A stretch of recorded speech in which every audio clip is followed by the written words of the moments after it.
Bismillahirrahmanirrahim. Assalamualaikum warahmatullahi wabarakatuh. Halo guys, ketemu lagi bareng gue, mahasiswa UPB yang paling cool, paling sering nunggak SPP lah. Kesempatan kali ini gue bakal ngulik seputar materi basis data di pertengahan semester 2 kemarin yang udah lewat. Jadi istilahnya gue buka kuliah online, tapi dosennya setengah jadi kayak gue ya.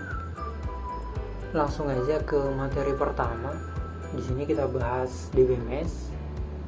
DBMS ini singkatan dari Database Management System. Artinya sebuah sistem software yang digunakan untuk menyimpan, mengatur, memastikan data tersimpan dengan aman. DBMS ini digunakan untuk membuat, membaca, memperbaharui, dan menghapus data yang ada di dalam database. Singkatnya, ya DBMS ini berperan sebagai interface antara database sama program aplikasi. Di materi yang kedua ada tentang redundansi data. Redundansi data adalah duplikasi atau penyimpanan data yang sama secara berulang dalam beberapa file sehingga data yang sama disimpan di dalam lebih dari satu lokasi.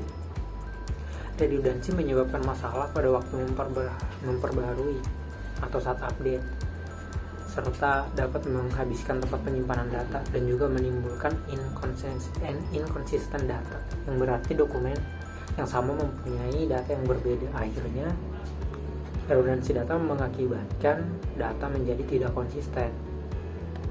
Penyimpanan di beberapa tempat untuk data yang sama ini disebut sebagai redundansi data dan mengakibatkan pemborosan ruang penyimpanan dan juga biaya untuk akses lebih tinggi.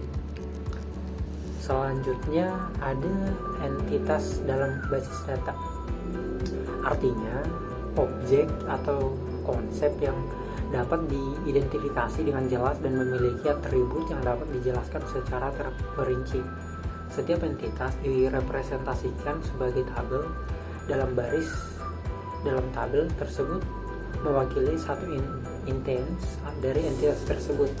Dalam kolom-kolom mempresentasikan atribut-atribut entitas. Desain basis data yang sangat baik, sangat penting untuk mengelola data dengan efektif dan efisien.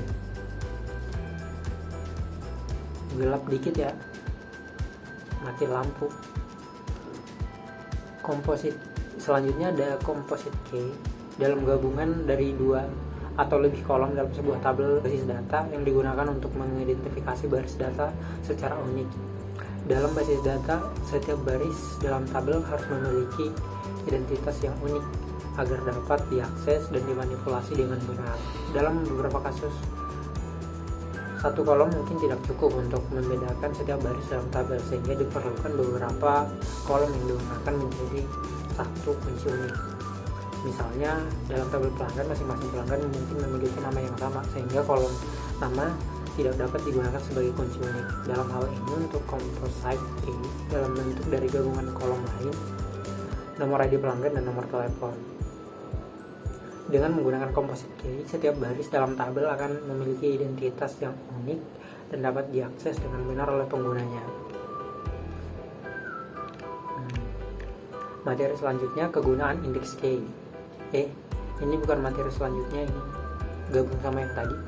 Kegunaan indeks key antara lain meningkatkan performa query dengan menggunakan indeks key, meningkatkan kecepatan penyimpanan, dan meminimalkan overhead.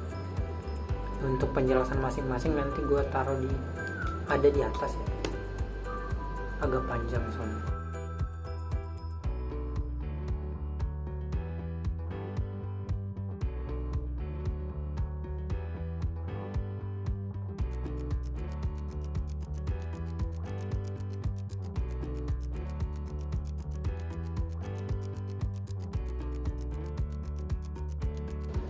Materi selanjutnya, ada berapa sih jenis arsitektur basis data? Jenis arsitektur basis data itu ada 3. Yang pertama teleprocessing, yang kedua file server, yang ketiga client server. Materi selanjutnya, level dalam basis data ada 4. Yang ada fisik, logical, sistem manajemen, dan level konseptual. Untuk level fisik berkaitan dengan struktur penyimpanan data.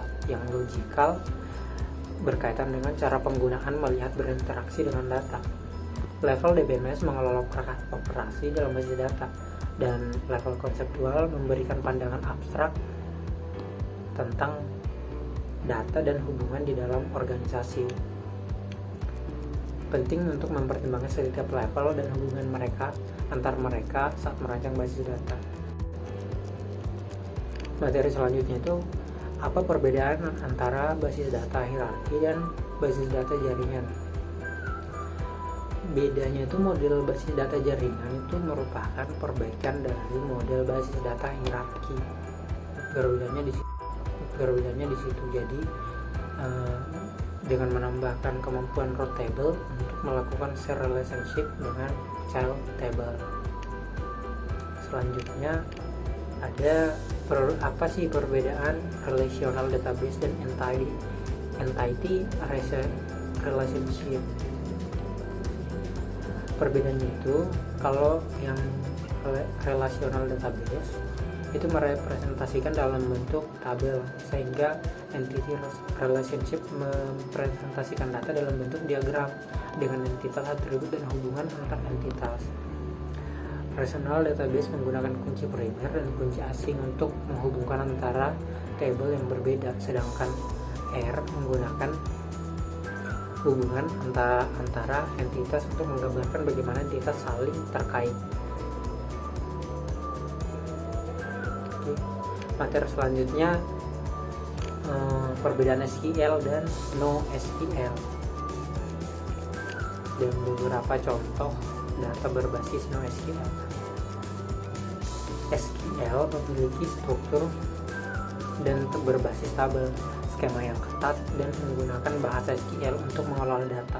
Sementara NoSQL memiliki struktur data yang tidak terstruktur dan fleksibel, skema yang fleksibel, dan menggunakan API dan bahasa pemrograman untuk mengelola data. Contoh basis data berbasis NoSQL ada MongoDB, Cassandra, dan